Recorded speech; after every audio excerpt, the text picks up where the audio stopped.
से ही। पिछली वीडियो में जो हमने पढ़ा है वो नेशनल इनकम चैप्टर स्टार्ट किया था और हमने बेसिक कुछ कंसेप्ट पढ़े थे, ठीक है। आज हम उसके आगे पढ़ेंगे। हमने लास्ट वीडियो में जो पढ़ा था वो डेप्रिसिएशन तक पढ़ा था, ठीक है, कि एक्सपेक्टेड ऑब्सोलेंस और अनएक्सपेक्टेड ऑब्सोलेंस क्या होता है। आज हम थोड़ा सा आगे बढ़ते हैं। हम लोग आज पढ़ेंगे types of sectors of an economy, ठीक है। यानी कि हमारे यहां कितने तरीके के, कितने टाइप्स के सेक्टर हैं हमारी इकोनॉमी के अंदर, ठीक है। तो हमको पता है हमारे यहाँ 4 सेक्टर होते हैं बेटा। एक हमारे यहाँ होता है हाउस होल्ड सेक्टर। कौन सा सेक्टर होता है? हाउस होल्ड सेक्टर, ठीक। दूसरा हमारे यहाँ होता है प्रोड्यूसर सेक्टर। क्या होता है? Producer sector. और तीसरा हमारे यहाँ होता है गवर्नमेंट सेक्टर। और चौथा हमारे यहां होता है रेस्ट ऑफ द वर्ल्ड। देखो इसको कई नाम से बोल सकते हैं। रेस्ट ऑफ द वर्ल्ड बोलो, फॉरेन सेक्टर बोलो, ठीक, अब्रॉड बोलो, ठीक, या तुम लोग बोल सकते हो एक्सटर्नल सेक्टर, ठीक। 4 सेक्टर है इकोनॉमी में हमारे। House hold sector, producer sector, government sector और रेस्ट ऑफ द वर्ल्ड। ये 4 सेक्टर जो है वो हमारी इकोनॉमी के लिए बहुत मेजर रोल प्ले करते हैं। अब इनको देखो, हाउस होल्ड सेक्टर को बोला जाता है they are the owner of factor of production. इनको क्या बोला जाता है? Owner of factor of production, ठीक। प्रोड्यूसर सेक्टर को बोला जाता है they provide goods and services, ठीक। और इनका काम क्या है? टैक्स और सब्सिडीज। और रेस्ट ऑफ द वर्ल्ड से हमारा एक्सपोर्ट एंड इंपोर्ट, ठीक। तो ये 4 हमारे यहाँ सेक्टर हैं जो बहुत ज्यादा मेजर रोल प्ले करते हैं। अब इसी से आगे जो टॉपिक आता है वो आता है क्या? हमारा सर्कुलर फ्लो ऑफ इनकम। क्या आता है? तो अब तुमसे ये पूछा सकता है कि बेटा कौन से हमारे यहाँ 4 सेक्टर ऑफ इकोनॉमी है, कौन कौन से हैं? हाउस होल्ड, प्रोड्यूसर, गवर्नमेंट और रेस्ट ऑफ द वर्ल्ड, ठीक। अब हमारा जो नेक्स्ट टॉपिक है वो टॉपिक क्या है? ये सिर्फ यहाँ पे तुमको मैंने इंट्रो दिया, इसका यूज अभी मैं आगे तुमको बताऊंगा, ठीक है। अब हमारा जो नेक्स्ट टॉपिक आता है वो आता है circular flow of income. Circular flow of income, ठीक है। अब ये सर्कुलर फ्लो ऑफ इनकम जो है ये 2 पार्ट में हम लोग पढ़ेंगे इसको। पहले पढ़ेंगे इसके फेजेस, ठीक है। और कैसे होता है वेरियस सेक्टर्स ऑफ इकोनॉमी में इसका सर्कुलर फ्लो कैसे होता है, तो हम लोग पढ़ेंगे 2 सेक्टर इकोनॉमी, क्योंकि हमारे सिलेबस में सिर्फ और सिर्फ क्या है? 2 सेक्टर इकोनॉमी। यानी 2 सेक्टर इकोनॉमी में इसका सर्कुलर फ्लो कैसे होता है। तो सबसे पहला आता है what is circular flow of income. देखो हमारे यहां जो इकोनॉमी है, ठीक है, हमारे यहां कई सेक्टर हैं, हर सेक्टर एक अपना रोल प्ले करता है। तो इन सेक्टर के बीच में क्या होता है? एक रोटेशन होता है, ठीक। और रोटेशन किसका होता है? इनकम के जनरेशन का, ठीक है। देखो हमारी जो सर्कुलर फ्लो ऑफ इनकम है वो 3 टॉपिक पर बेस है, जनरेशन, डिस्ट्रीब्यूशन एंड डिस्पोजिशन, ठीक है।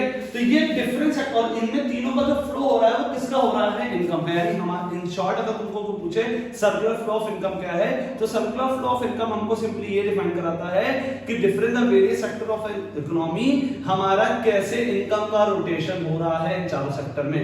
इसको बताने के लिए हम क्या पढ़ते हैं? Circular flow of income.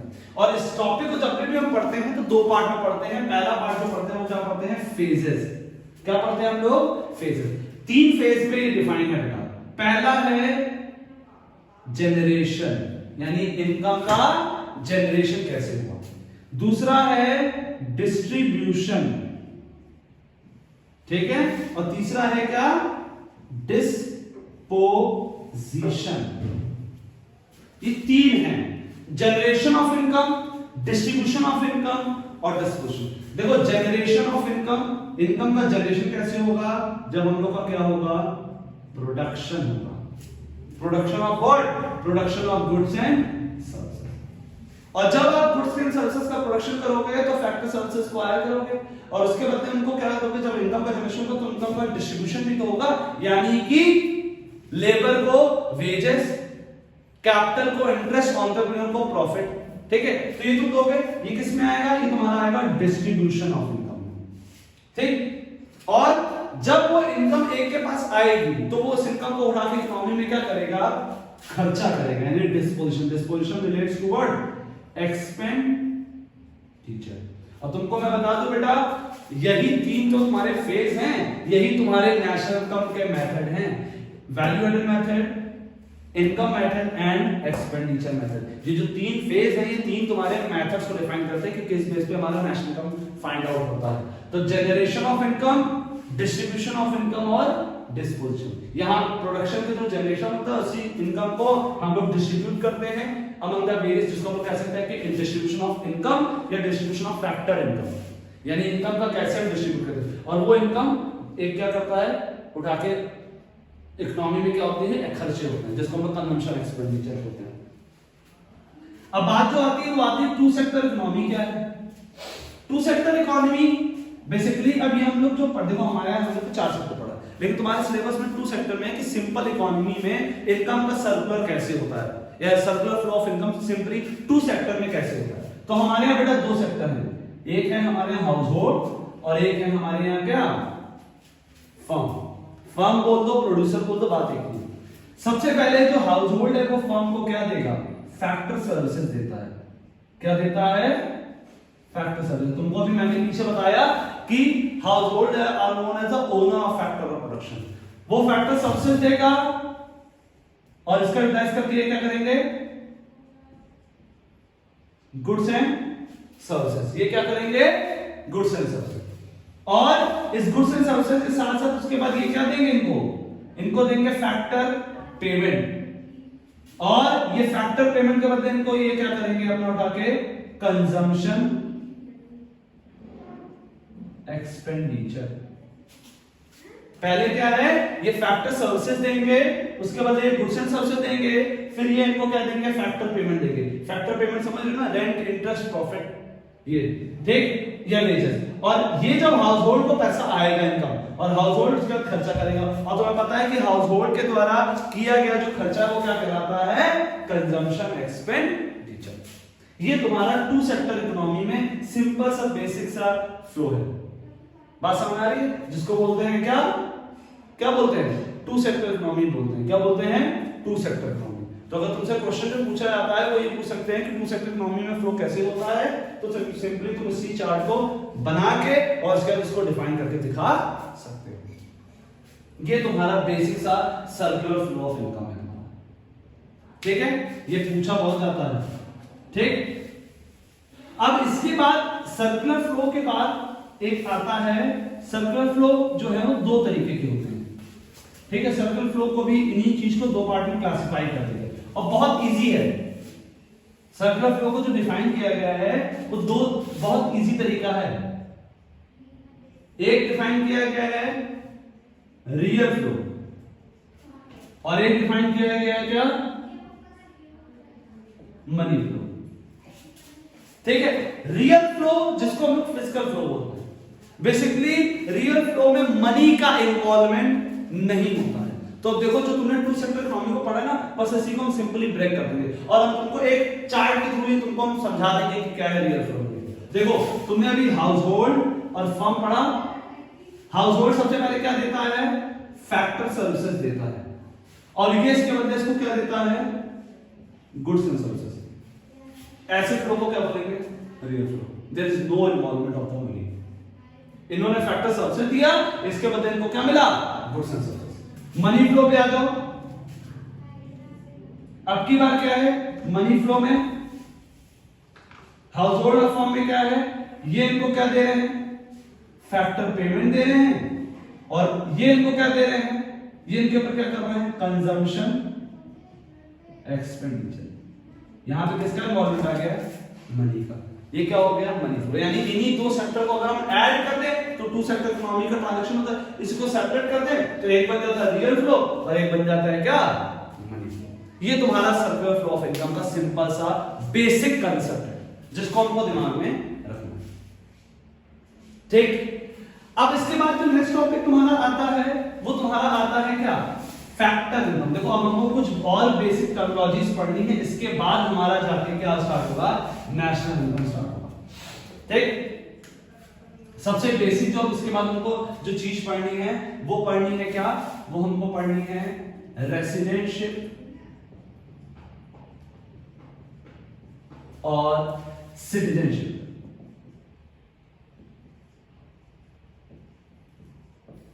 ठीक है, अब देखो बच्चा, हमारे यहाँ वैसे तो रेसिडेंटशिप पूछा था, नॉर्मल रेसिडेंट नॉन रेसिडेंट क्या है, ठीक है, लेकिन हम तुमको पहले ये बताते हैं कि रेसिडेंटशिप और सिटीजनशिप है क्या।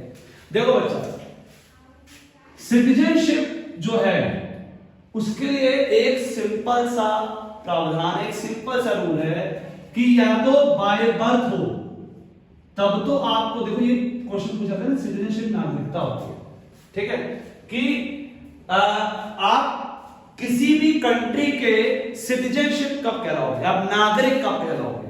तो नागरिक कहलाने के लिए सिंपली बोलोगे या तो बाय बर्थ, या तो क्या किया गया है, बाय बर्थ या बाय लॉ एंड ऑर्डर। जब आपको वहां की लॉ एंड ऑर्डर आपको अलाउ करे, आपको खुद देने के लिए तैयार हो, तब आपको वहां का नागरिकता मिल सकती है, या तो वहां पे आप क्या हुए हो, जन्म लिए हो, यानी पैदा हुए। तो ये दो ही तरीका है जिससे क्या है, आप किसी भी कंट्री के सिटीजनशिप हो सकते हैं। रेसिडेंशिप दो पार्ट में, एक कुछ होते हैं नॉर्मल रेसिडेंट और होते हैं क्या, नॉन रेसिडेंट। अब ये देखो, नॉर्मल रेसिडेंट के लिए क्या रूल लगाया गया है। नॉर्मल रेसिडेंट के लिए कहा है कि कोई भी पर्सन 1 साल से क्या रहे, ज्यादा रहे, more than a year, more than a, sorry, more than a year, ठीक है, यानी कोई भी पर्सन 1 साल से ज्यादा रहे, ठीक, और उसका इकोनॉमिक इंटरेस्ट लाई करे, economic interest lies on that country, उस कंट्री में उसका इकोनॉमिक इंटरेस्ट लाई करे और वो 1 साल से ज्यादा रहे, ठीक है, तो वो पर्सन वहां का क्या कहलाएगा, नॉर्मल रेसिडेंट कहलाएगा। वो पर्सन क्या कहलाएगा, नॉर्मल रेसिडेंट। और जो इन दो कंडीशन को फॉलो नहीं कर रहा, वो सिंपली किस में चला जाएगा, नॉन रेसिडेंट। वो सिंपली किस में चला जाएगा, नॉन रेसिडेंट। अच्छा, तो सिटीजनशिप को हटा दो, उसका तो बेसिक है, तो बाय बर्थ हो या तो सिंपली क्या हो, वहां का लॉ। लेकिन इसके लिए क्या है, कोई भी पर्सन हो सकता है, वो 1 साल से ज्यादा रहे और उसका इकोनॉमिक सिस्टम उसी कंट्री में लाई करे तो। लेकिन उसी कंट्री का हम तो यहाँ इंडिया के लिए कर रहे हैं, तो नॉर्मल रेसिडेंट ऑफ इंडिया के लिए क्या है, तो economic interest lie on that country, यानी इंडिया के अंदर क्या है, अगर आपको नॉर्मल रेसिडेंट अगर आप कहलाओगे तो कब कहलाओगे, जब आप 1 साल से क्या रहो, ज्यादा रहो और आपका इकोनॉमिक इंटरेस्ट उसी कंट्री में क्या करे, लाई करे, तो आप क्या कहलाओगे, उस कंट्री के नॉर्मल से। और जो इसको फॉलो ना करे वो क्या कहलाएंगे, एक क्वेश्चन पूछा जाता है कि हम कितनी कंट्री के रेसिडेंट हो सकते हैं, कितनी कंट्री के सिटीजन हो सकते हैं। तो सिंपल सा इसका आंसर है, बेटा आप एक समय में एक ही कंट्री के रेसिडेंट हो सकते हो, एक बार में एक ही कंट्री के रेसिडेंट हो सकते हो, लेकिन सिटीजन आप एक कंट्री से ज्यादा के हो सकते हो। आपके पास नागरिकता एक से ज्यादा देश की हो सकती है, लेकिन रेसिडेंटशिप आप सिर्फ और सिर्फ at a point of time एक ही कंट्री के हो सकते हो, ठीक है। सिटीजनशिप एक से ज्यादा कंट्री के किन किन के पास है, तुम्हारा क्या नाम है, अक्षय कुमार हो गया, वॉरेन बफेट हो गया, ठीक है, कहते लोग न्यूज में तो है कि आलिया भट्ट भी है, ठीक है, वो आलिया भट्ट होगी, और वो कई ऐसे एक्ट्रेस हैं जो हैं जिसमें जो तुम्हारे जिनके पास रेसिडेंशिप एक से सिटीजनशिप एक कंट्री से ज्यादा की है। बात समझ में? तो ये एक सिंपल सा रूल है, ठीक। बट कुछ एक्सेप्शंस हैं जिनको हमेशा हमको ध्यान में रखना है कि वो हमेशा अपनी कंट्री के नॉर्मल रेसिडेंट में ही काउंट होंगे। कुछ अपवाद आते हैं जिनको हमको हमेशा में ध्यान रखना है। कौन कौन से अपवाद हैं ये तुम्हारे हैं एम्बेसी, ये तुम्हारे हैं ऑफिशियल डिप्लोमैट्स, जो एक हमारे रॉ एजेंट्स, तुम्हारे आर्मी पर्सन्स, ठीक है, और तुम्हारे क्या हो सकते हैं, एम्बेसी हो सकती है, ऑफिशियल डिप्लोमेट्स, आर्मी, ठीक है, ये सब तुम्हारे जो है तुम्हारे किस में काउंट होते हैं, एक्सेप्शंस में, ये कहीं भी रहें, ठीक है, ये तुम्हारे क्या कहलाएंगे, हमेशा अपनी कंट्री के लिए नॉर्मल रेजिडेंट कहलाएंगे। ये एक्सेप्शन को हमेशा ध्यान में रखने वाला है। बात समझ में आ रही है? चलो हमने ये भी पढ़ लिया, अब इसके अभी हम बताते हैं इसके कैसे क्वेश्चन आ सकते हैं, क्या है क्या नहीं, ठीक। अब इसके बाद जो आता है, इसके बाद इसी से रिलेटेड एक आता है डोमेस्टिक टेरिटरी। तो डोमेस्टिक टेरिटरी जो टॉपिक है वो क्या होता है, हमको ये पढ़ना है, ठीक है। तो डोमेस्टिक टेरिटरी जो होता है वो किसी एक लेमैन लैंग्वेज में अगर हम बोले तो किसी भी कंट्री की जो ज्योग्राफिकल बाउंड्री होती है, ठीक है, या डोमेस्टिक जो टेरिटरी होती है, उस टेरिटरी को, ज्योग्राफिकल बाउंड्री को या पॉलिटिकल फ्रंटियर को हम लोग क्या बोलते हैं, डोमेस्टिक टेरिटरी, ठीक है। किसी भी कंट्री की जो ज्योग्राफिकल बाउंड्री या पॉलिटिकल बाउंड्री होती है उसको हम लोग क्या बोलते हैं, डोमेस्टिक टेरिटरी, जो कि 3 बेस पे डिवाइड की जाती है, लैंड, वाटर और एयर। बेटा हमेशा जो बॉर्डर है वो डिसाइड होता है जमीन से, पानी से और ऊपर एयर। जैसे एयर में तुमने पढ़ा ना रडार है, वाटर में तुम्हारा अभी एक लगा रहता है एक एरिया। तुमको पता होगा कि जो हमारा 26/11 वाला एक एग्जांपल मैं तुमको इसमें बताऊं, 26/11 में क्या हुआ, वो कैसे हमारे टेररिस्ट आ गए थे, क्या हुआ था, उन्होंने क्या किया था, जो ज्योग्राफिकल बाउंड्री है वो गलती से क्या कर गए थे, वो क्रॉस कर गए थे, पाकिस्तान के बॉर्डर पे चले गए, वो वाटर थे, तभी तो उन्होंने क्या किया, उसको पकड़ लिया। तो ये ऐसे ही होता, तो वाटर, एयर और तुम्हारा लैंड, ये हर एक का डोमेस्टिक एक टेरिटरी है, बाउंड्री है, बॉर्डर है जो डिसाइड किया जाता है। इसमें भी एक्सेप्शन आता है, इसमें भी एक्सेप्शन है भाई, embassy, official, diplomats, army person, ये कहीं भी हो हमेशा अपनी डोमेस्टिक टेरिटरी में ही क्या होंगे, काउंट किए जाएंगे, ठीक है। बात समझ में आ रही है? अब इसके बाद जो आता है, इसके बाद जो आता है वो आता है क्या, इसके बाद आता है हमारा बहुत बेसिक सा जो हमेशा पूछा जाता है, व्हाट इज फैक्टर इनकम, हालांकि पीछे मैं बता चुका हूं, और what is transfer income. Factor income क्या होता है, factor income are the reward of factor services. बेटा फैक्टर इनकम एक ऐसी इनकम होती है जो फैक्टर सर्विसेज के रिवॉर्ड होती है, यानी कि फैक्टर सर्विसेज क्या होती है, लैंड, लेबर, कैपिटल और एंटरप्रेन्योर। लैंड को मिलता है रेंट, लेबर को मिलता है वेजेस, कैपिटल को मिलता है इंटरेस्ट और एंटरप्रेन्योर को मिलता है प्रॉफिट। तो रेंट, इंटरेस्ट, प्रॉफिट और वेजेस ये तुम्हारा क्या है, ये तुम्हारी फैक्टर इनकम है, जो कि किसका रिवॉर्ड है, फैक्टर सर्विसेज का। किसका रिवॉर्ड है, फैक्टर सर्विसेज का, यानी कि लैंड के बदले रेंट, लेबर के बदले वेजेस, कैपिटल, इंटरेस्ट और एंटरप्रेन्योर क्या मिलेगा, प्रॉफिट। तो ये 4 तुम्हारी फैक्टर सर्विसेज हो गई, और ये 4 तुम्हारी क्या हो गई, फैक्टर पेमेंट। पेमेंट बोलो, ये मिल रहा है तो इनकम, दे रहे हैं तो समझ में आ रहा है, ये हमारी होती है क्या, फैक्टर पेमेंट या फैक्टर इनकम। चलो अब इसके बाद आता है क्या कि भैया ये फैक्टर सर्विसेज जो है ये हम लोग कहां कहां देते हैं, अगर with in the domestic territory है, अगर क्या है with in the domestic territory है तो उसको हम लोग क्या बोलेंगे, डोमेस्टिक इनकम।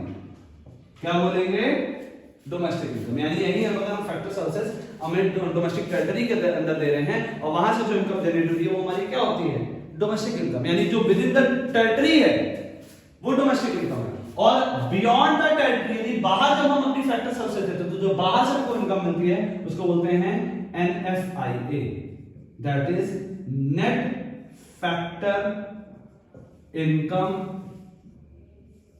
From abroad. ठीक है।